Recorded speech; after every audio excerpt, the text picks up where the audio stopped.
মৃত্যুর ফয়সালা জমিনে না আসমানে হয়। আমি চলে গেলে আমার সন্তান লড়বে, তার সন্তান লড়বে। যুগ হতে যুগান্তর আজাদির সন্তানেরাই স্বাধীনতার পতাকা সমুন্নত রাখবেই।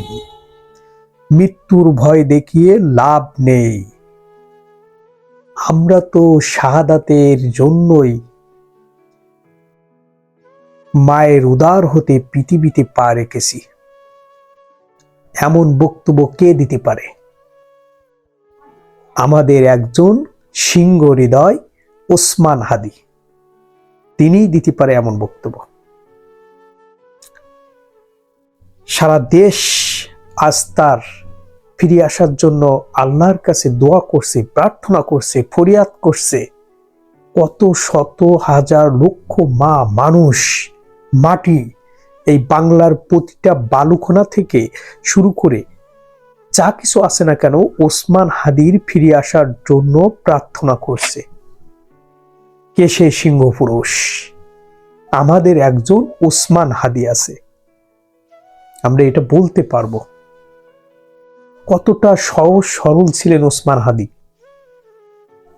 নিজে একটা বালিশ থাকলে সহকর্মীদের ঘুমিয়ে গেলে মাথার নিচে সেই বালিশটাই দিয়ে দিতেন ওসমান হাদি।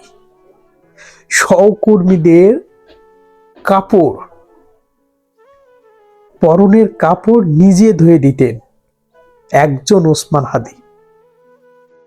সহকর্মীদের কাছ থেকে যখন যমুনায় এই সব বিবৃতি দেওয়া হচ্ছিল, তখন আসলে বুকটা আত্মনাট করে উঠছিল।